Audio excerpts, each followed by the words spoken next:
프랑스 고등학생 한 명이 전 세계에서 밥문화로 손꼽히는 한국에 발을 디뎠습니다. 하지만 그를 맞이한 첫 냄새는 상상도 못한 충격이었습니다. 바로 김치 때문이었습니다. 낯선 향기에 얼굴이 찌푸려졌고 도시락을 꺼낸 일본 학생과 한국을 조롱하던 중국 유학생 사이에서 그는 점점 고립되어 갔죠. 한국 급식은 단순한 음식이 아니었습니다. 누군가의 정성과 문화, 그리고 따뜻한 마음이 담긴 밥상이었죠. 하지만 그 소중한 의미를 알기까지 그는 수많은 외로움과 싸워야 했습니다. 그를 지켜보던 단 한 명의 친구가 결국 뜻밖의 손을 내밀며 그의 한국 생활이 바뀌게 됩니다. 전 세계가 감탄한 한국 급식의 비밀, 외국인 유학생이 눈물 흘리며 깨달은 진짜 이유는 무엇이었을까요? 안녕하세요. 저는 쥘리앙이라고 합니다. 프랑스에서 온 18살 고등학생이죠. 한국의 교환학생 프로그램에 지원한 것은 아시아 문화에 대한 호기심 때문이었습니다. 하지만 실제로 한국에 도착했을 때는 모든 것이 너무 낯설었어요. 특히 그 첫 급식 시간은 지금도 생생하게 기억납니다. 교실 창문으로 들어오는 따스한 햇살 아래 복도에서는 학생들의 발걸음 소리가 점점 커지고 있었죠. 급식 시간이래.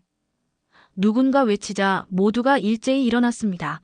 복도는 금세 웃음소리와 떠들썩한 대화로 가득 찼어요. 저는 어색한 미소를 지으며 무리를 따라갔습니다. 급식실 문을 열자마자 나던 그 냄새.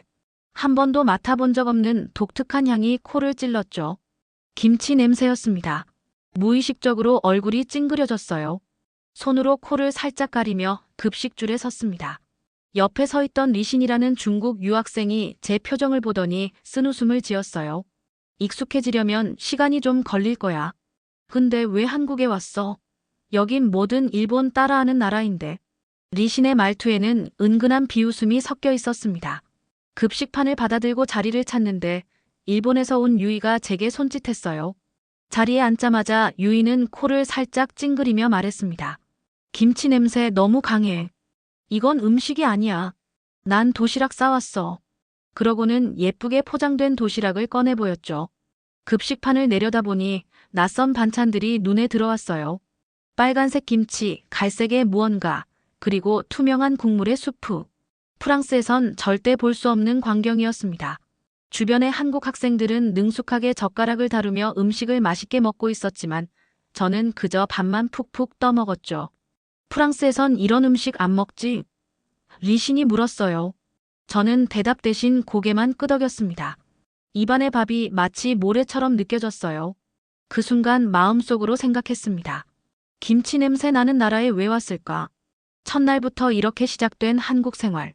프랑스의 집이 몹시 그리웠습니다. 엄마가 만들어주던 따뜻한 크로크무슈와 부드러운 크림 수프가 생각났죠. 급식판을 절반도 비우지 못한 채 저는 자리에서 일어났습니다. 창밖으로 보이는 낯선 도시의 풍경이 더욱 멀게만 느껴졌어요. 일주일이 지나도 한국 급식에 적응하지 못했습니다. 매일 아침 급식 메뉴표를 볼 때마다 가슴이 무거워졌어요. 프랑스의 학교 급식은 완전히 달랐거든요. 우리 학교 식당은 레스토랑처럼 꾸며져 있었습니다. 조용한 클래식 음악이 흐르고 3코스 식사가 나왔죠. 전체, 메인 요리, 그리고 마지막엔 치즈와 디저트까지. 학생들은 천천히 포크와 나이프를 사용하며 대화를 나누었어요. 식사는 문화였고 배움의 시간이었습니다. 하지만 여기 한국에선 달랐어요. 쟁반을 들고 줄을 서서 음식을 받는 형식이었죠. 식사 시간도 짧았습니다. 20분 만에 다 먹고 교실로 돌아가는 학생들이 대부분이었어요. 저는 그 속도에 적응할 수 없었습니다. 프랑스 급식은 어때? 어느 날 리신이 물었어요. 레스토랑 같아. 천천히 먹고 음식도 다양하고. 제 대답에 리신은 고개를 끄덕였습니다. 역시 유럽이 더 발전했지. 프랑스 요리가 훨씬 낫지 않아? 리신의 말에 유이도 맞장구를 쳤어요. 맞아. 일본도 급식이 정갈한데 한국은 너무 강한 맛이 나. 김치는 냄새부터 너무 강해서 선뜻 못 먹겠어. 유이가 속삭이듯 말했습니다. 그들의 말을 들으며 저도 모르게 공감했어요. 프랑스의 정돈된 급식 문화가 그리웠습니다. 둘째 주부터는 점심시간마다 학교 매점에서 빵 하나만 사 먹기 시작했어요. 밀가루 맛은 어디서나 똑같았으니까요. 복도에서 급식실로 향하는 학생들을 보며 저는 혼자 매점으로 발걸음을 돌렸습니다. 매일 같은 자리에 앉아 창밖을 바라보며 빵을 먹었죠. 한국 친구들과 대화할 기회도 줄어들었어요. 점심시간은 교류의 장인데 저는 스스로 그 기회를 차단하고 있었습니다. 이따금 급식실에서 들려오는 웃음소리가 부러웠어요. 한국 학생들은 밥그릇을 비우고 국물을 마시고 반찬을 나눠 먹으며 즐거워 보였습니다.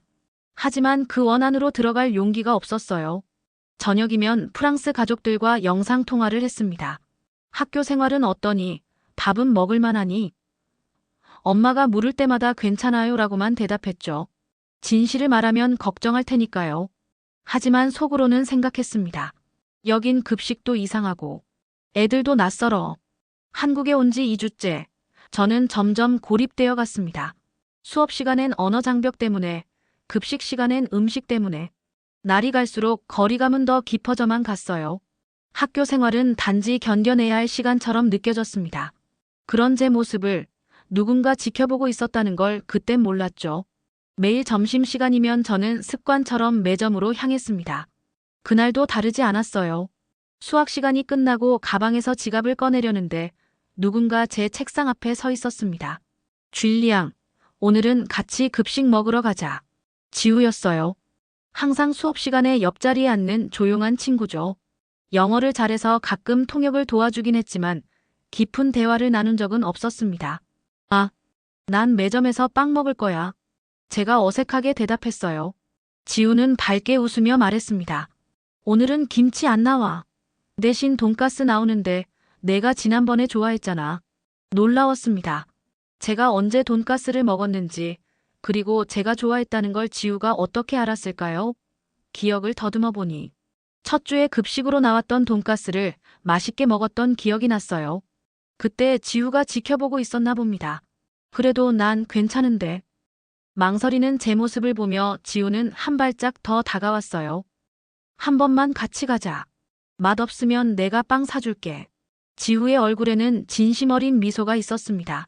그 순간 처음으로 한국에서 누군가가 제게 진심으로 손을 내밀고 있다는 느낌이 들었어요. 복도는 이미 학생들로 붐볐습니다. 지우는 제 앞에서 길을 안내하듯 걸었어요. 급식실 앞에 도착했을 때 제 발걸음이 자연스럽게 느려졌습니다. 지우는 그런 제 모습을 눈치챘는지 잠시 기다려 주었어요. 괜찮아. 오늘 메뉴 진짜 맛있어. 믿어봐. 지우의 말에 용기를 내어 급식실 문을 열었습니다. 줄을 서서 기다리는 동안 지우가 먼저 쟁반 2개를 가져왔어요. 하나는 제게 건네주었죠. 작은 친절이었지만 마음이 따뜻해졌습니다. 배 식구에 가까워질수록 돈가스 냄새가 코를 자극했어요. 익숙한 냄새였습니다. 프랑스의 코틀렛과 비슷한 향이었죠. 이게 돈가스야. 일본식 돈가스를 한국식으로 발전시킨 거라고 할 수 있어. 지우가 설명해 주었어요. 소스에 찍어 먹으면 더 맛있어. 저는 고개를 끄덕였습니다. 옆에서 리신이 지나가며 의아한 눈길을 보냈어요. 유이도 멀리서 지켜보고 있었죠. 하지만 그날만큼은 그들의 시선이 신경 쓰이지 않았습니다. 지우와 함께하는 이 작은 모험이 더 중요하게 느껴졌어요. 급식판에 음식을 받고 지우는 구석 자리로 저를 안내했습니다. 창가 자리였어요. 햇살이 비치는 평화로운 공간이었죠. 여기가 제일 조용해서 좋아해. 지우가 말했습니다. 처음으로 한국 급식실이 위협적인 공간이 아닌 친구와 함께하는 장소로 느껴지기 시작했어요. 맞은편에 앉은 지우는 자연스럽게 젓가락을 들었습니다. 저는 아직도 젓가락 사용이 서툴러서 주로 숟가락을 사용했어요.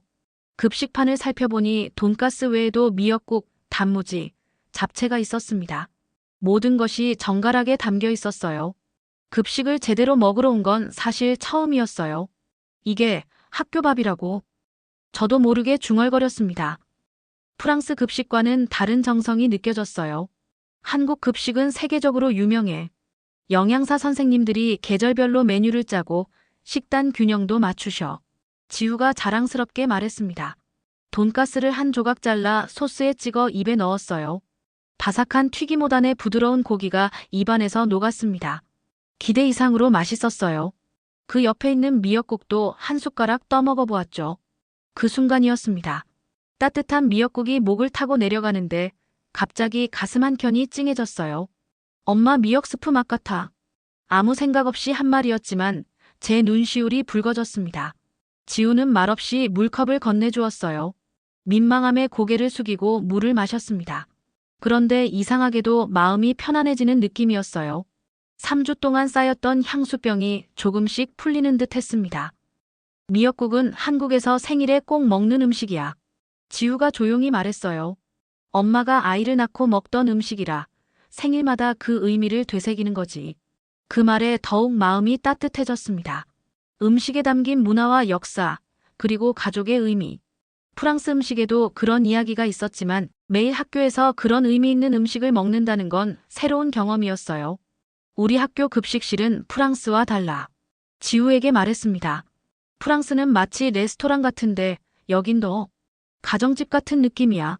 지우는 미소를 지었어요. 그게 한국 문화야. 학교도 회사도 어디서나 밥이 중요해. 같이 먹으면서 정을 나누는 거지. 처음으로 한국 급식의 진짜 맛을 느꼈습니다. 단지 음식의 맛이 아닌 그 안에 담긴 따뜻함이었어요.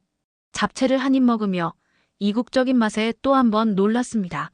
당면의 쫄깃함과 채소의 아삭함, 그리고 은은한 참기름 향이 조화를 이루었어요. 이거 정말 맛있다. 솔직한 감탄이 나왔습니다. 지우는 기쁜 표정으로 고개를 끄덕였어요. 그 짧은 점심시간 동안 처음으로 한국이 낯설지 않은 곳처럼 느껴졌습니다. 식판을 다 비우고 나서야 깨달았어요. 방금 제가 한국 급식을 완전히 먹은 거예요. 다음 날 저는 망설임 없이 지우와 함께 급식실로 향했습니다. 어제의 경험이 제 마음을 조금 열어준 것 같았어요. 오늘 메뉴는 비빔밥이었습니다. 여러 가지 나물과 고기가 밥 위에 올려져 있고 옆에는 빨간 고추장이 따로 담겨 있었어요. 비빔밥은 모든 재료를 섞어서 먹어. 지우가 자신의 그릇을 보여주며 말했습니다. 고추장을 조금 넣고 젓가락으로 쓱쓱 비비는 모습이 신기했어요. 저도 따라 해보았죠. 다양한 맛이 한 그릇에서 어우러지는 경험이었습니다. 식사를 마치고 나오는데 복도에서 리신과 유이가 기다리고 있었어요. 둘 다 의아한 표정이었습니다. 왜 너까지 거기 빠졌어? 리신이 직설적으로 물었어요. 한국 음식 냄새 참기 힘들지 않아? 저는 당황했습니다. 어제까지만 해도 리신의 말에 공감했었으니까요. 하지만 오늘은 달랐어요. 사실 맛있어. 특히 돈가스랑 비빔밥은 정말 맛있었어.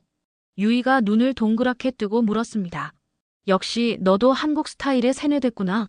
매일 김치 냄새 나는 거 어떻게 참아? 그 말에 지우의 표정이 어두워졌어요.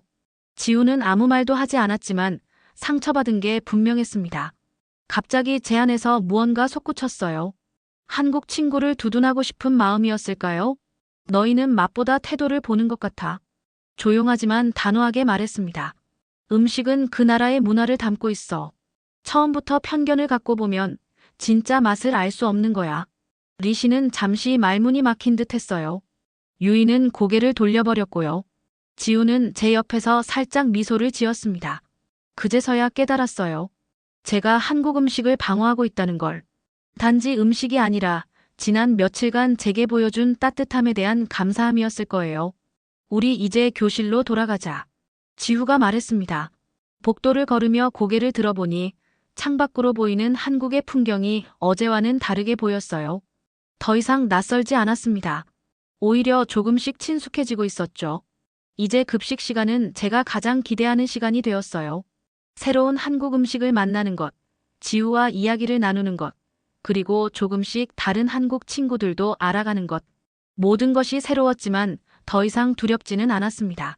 리신과 유이는 그 후로 저와 거리를 두었어요. 가끔 그들의 도시락을 보면 궁금했습니다. 그들도 언젠가 한국 급식의 진짜 맛을 알게 될 거예요. 단지 음식이 아닌 그 안에 담긴 정성과 따뜻함을 말이죠. 그날 밤 평소처럼 프랑스에 있는 가족과 영상통화를 했습니다. 엄마는 항상 제 얼굴을 유심히 살피며 물었어요. 밥은 잘 먹고 있니? 한국에 온 이후로 항상 네, 괜찮아요 라고만 대답했었죠. 하지만 이번엔 달랐습니다. 엄마, 여긴 밥이 따뜻해요. 제 입에서 나온 말에 저도 놀랐어요. 엄마는 화면 너머로 의아한 표정을 지었습니다. 따뜻하다니? 당연히 따뜻하지 않니? 엄마의 질문에 제 눈시울이 붉어졌어요. 그냥 따뜻한 음식이 아니라 사람 마음이 느껴져요. 말을 이어가기가 힘들었습니다. 목이 메었거든요. 처음엔 모든 게 낯설고 특히 김치 냄새가 너무 강해서 힘들었어요. 근데 한 친구가 손을 내밀어 주었죠. 급식을 같이 먹자고. 엄마는 조용히 듣고 있었어요. 제 이야기를 끝까지 들어주는 모습이 고마웠습니다. 그 친구 덕분에 한국 급식의 진짜 맛을 알게 됐어요. 돈가스, 미역국, 비빔밥. 모두 맛있었어요. 근데 그보다 더 중요한 건 잠시 말을 멈추고 깊은 숨을 들이마셨습니다. 제 감정을 정확히 표현하고 싶었거든요. 여기 급식은 단순한 음식이 아니에요. 누군가의 정성이 담겨 있는 것 같아요. 프랑스 급식도 좋지만 여긴 뭔가 다르게 느껴져요. 마치 매일 집에서 밥을 먹는 것처럼요. 엄마의 눈에 살짝 눈물이 맺히는 것 같았어요. 내가 그렇게 느꼈다니 기뻐. 문화는 다양하고 그 안에서 배울 점을 찾는 내 모습이 자랑스럽구나. 그때 엄마가 미소를 지으며 덧붙였습니다. 그럼 더 오래 있어도 될 것 같네. 저도 웃으며 고개를 끄덕였어요. 창밖으로 보이는 서울의 밤 풍경이 더 이상 이질적으로 느껴지지 않았습니다. 오히려 새로운 모험처럼 설레었어요. 통화를 마치고 침대에 누워 오늘 하루를 되새겨 보았습니다. 프랑스에서 온 이방인이 한국 급식을 통해 새로운 문화를 이해하게 된 과정. 처음엔 거부감이 들었지만 이제는 매일 새로운 맛을 기대하게 되었죠. 내일은 무슨 메뉴가 나올까 궁금해하며 잠이 들었어요. 시간이 흐르면서 급식판 위의 풍경도 변해갔습니다. 이제는 김치도 두려움의 대상이 아니었어요. 오히려 매콤한 맛이 입맛을 돋우는 역할을 했죠. 오늘은 김치도 조금 먹을 수 있을 것 같아. 어느 날 지우에게 자랑스럽게 말했습니다. 지우는 박수를 치며 기뻐했어요. 드디어 이제 진짜 한국 사람 다 됐다. 작은 성취였지만 제게는 큰 의미가 있었습니다. 점점 한국 급식 문화에도 익숙해졌어요. 친구들과 반찬을 바꿔 먹기도 하고 후식을 나눠 먹기도 했습니다. 특히 된장찌개에 밥을 말아 먹는 방법도 배웠어요. 처음엔 이상했지만 이제는 그 맛에 중독된 것 같았습니다. 프랑스에선 이런 문화가 없어. 각자 자기 음식만 먹지. 이렇게 나눠 먹는 건 상상도 못해. 친구들에게 말했어요. 자연스럽게 반찬을 서로의 식판에 나눠주는 모습이 정말 따뜻하게 느껴졌습니다. 급식 시간은 이제 제 하루 중 가장 기대되는 시간이 되었어요. 새로운 메뉴를 발견하는 재미, 친구들과 나누는 대화, 그리고 그 속에서 느끼는 소속감. 모두 소중한 경험이었습니다. 너네 급식 정말 대단해. 영양사 선생님들이 매일 다른 메뉴를 준비하시는 게 놀라워. 솔직한 감탄이 나왔어요. 프랑스는 비싸고 고급스럽긴 하지만 이렇게 매일 다양한 건 없어. 여기는 매일 새로운 맛을 경험할 수 있잖아. 지우가 웃으며 어깨를 으쓱했어요. 당연하지. 우리 급식은 세계 최고라고. 유튜브에서도 한국 급식 먹방이 인기 많대. 그 말에 놀라서 물었어요. 진짜? 세계적으로 유명해? 응, 한국 급식은 건강에도 좋고 맛도 있어서 외국인들이 많이 부러워해. 밥, 국, 반찬이 다 갖춰진 한 끼가 이 가격에 나오는 나라가 많지 않거든. 한국 급식의 놀라운 가성비와 영양 균형에 새삼 감탄했습니다. 프랑스 급식은 고급스럽지만 비쌌고 매일 새로운 메뉴를 경험하기는 힘들었어요. 하지만 한국은 달랐습니다. 가격은 저렴한데 매일 다른 메뉴, 계절 식재료를 활용한 건강한 식단, 그리고 모두가 같은 음식을 함께 나눠 먹는 공동체 문화까지. 줄리앙, 요즘 한국말도 늘었네. 어느 날 급식실에서 만난 한국 친구가 말했어요. 맞아요. 이제 잘 먹겠습니다. 맛있어요. 더 주세요. 같은 표현은 자연스럽게 나왔습니다. 지우가 얼굴을 빨갛게 물들이며 웃었어요. 이제 줄리앙이 한국 사람 다 됐어. 김치 국물에 밥 말아 먹는 것도 이제 잘하잖아. 리신과 유이는 그 후로 저와 거리를 두었습니다. 가끔 그들의 도시락을 보면 궁금했어요. 한국에 와서 도시락만 먹는다니 얼마나 많은 맛있는 경험을 놓치고 있는 걸까? 처음엔 저도 그랬지만 이제는 한국 급식의 진정한 가치를 알게 되었으니까요. 단지 음식의 맛이 아닌 그 안에 담긴 정성과 따뜻함, 그리고 함께 나누는 기쁨까지. 프랑스에선 식사가 문화였다면 한국에선 식사는 정이었습니다. 이 작은 차이가 제 마음을 더 따뜻하게 해주었어요. 매일 새로운 한국 음식을 발견하는 기쁨으로 가득 찬 나날들이 이어졌습니다. 한국 생활의 마지막 날이 다가왔습니다. 벌써 3개월이 지났다니 믿기지 않았어요. 처음 왔을 때는 낯설기만 했던 한국이 이제는 제 두 번째 고향처럼 느껴졌습니다. 특히 급식 시간은 가장 소중한 추억이 되었죠. 마지막 날, 지우와 친구들이 작은 송별회를 열어주었어요. 장소는 다름 아닌 우리 학교 급식실이었습니다. 영양사 선생님들께서 특별히 제가 좋아하는 돈가스와 미역국, 그리고 비빔밥까지 준비해 주셨죠. 우와, 이 모든 게 날 위한 거야? 감동의 목소리가 떨렸어요.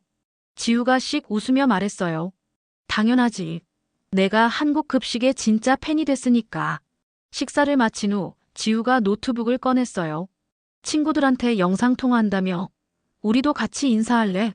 맞아요. 프랑스 친구들과 단체 영상통화를 약속했었죠. 통화 버튼을 누르자 화면 너머로 친구들의 얼굴이 보였습니다. 모두 호기심 가득한 표정이었어요. 줄리앙, 한국은 어때? 정말 김치만 먹고 살아? 친구 마르크의 질문에 모두가 웃었어요. 아니, 그게 아니라. 웃음을 참으며 대답했습니다. 한국밥이 진짜 맛있어. 프랑스엔 없는 특별한 맛이 있어. 친구들은 의아한 표정을 지었어요. 학교 급식이 맛있다고. 정말? 응, 믿기 힘들겠지만 진짜야. 여기 급식은 그냥 음식이 아니야. 매일 다른 메뉴에 영양 균형도 완벽하고 무엇보다 따뜻함이 있어. 카메라를 살짝 돌려 급식실 전체를 보여주었습니다. 친구들과 함께 식사하는 학생들, 정성껏 음식을 나눠주시는 조리사 선생님들의 모습까지. 프랑스엔 없던 특별한 문화가 있어. 여기선 밥을 함께 나눠 먹는 게 중요해. 급식이지만 마치 가족이 밥 해주는 것 같은 느낌이야. 친구들의 눈이 커졌어요. 누군가 물었습니다. 그럼 정말 김치도 먹어? 지우가 웃으며 끼어들었어요. 줄리앙이 김치를 얼마나 잘 먹는지 봐야 해.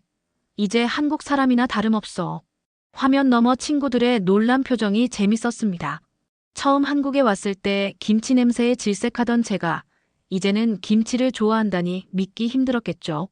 여러분, 잠깐만요. 용기를 내어 카메라를 들고 급식실 한쪽으로 걸어갔어요. 조리사 선생님들이 계신 곳이었죠. 이분들이 매일 우리를 위해 맛있는 급식을 만들어주세요. 제가 한국에서 가장 감동받은 부분이에요. 화면을 돌리자 조리사 선생님들이 수줍게 웃고 계셨습니다. 저는 정중히 고개를 숙이며 말했어요. 머시 코리어. 감사합니다.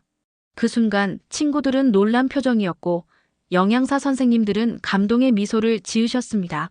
지우와 친구들은 박수를 쳤고요. 카메라를 다시 제 얼굴로 돌렸을 때 프랑스에 계신 어머니도 영상통화에 참여하고 계셨어요. 어머니의 눈에는 웃음과 눈물이 동시에 맺혀 있었습니다. 줄리앙, 내가 이렇게 성장할 줄 몰랐어. 어머니의 말씀에 가슴이 뭉클해졌어요. 통화를 마치고 지우에게 물었습니다. 내가 처음엔 한국 음식을 거부했는데 왜 포기하지 않고 도와줬어? 지우는 잠시 생각하더니 답했어요. 음식은 그냥 음식이 아니야. 우리 문화와 마음이 담겨 있거든. 내가 한국 음식을 이해하게 되면 우리 마음도 알게 될 거라 생각했어. 그 말에 깊이 공감했습니다. 처음엔 단지 낯선 냄새와 맛 때문에 거부감을 느꼈지만 이제는 그 안에 담긴 따뜻한 마음을 느낄 수 있었으니까요. 집으로 돌아가는 비행기 안에서 창밖을 바라보며 생각했습니다. 한국에서의 3개월은 단순한 유학이 아니었어요. 음식을 통해 새로운 문화를 이해하게 된 소중한 시간이었죠. 김치 냄새에 놀라던 제가 이제는 그 맛이 그리워질 거라는 걸 알았습니다.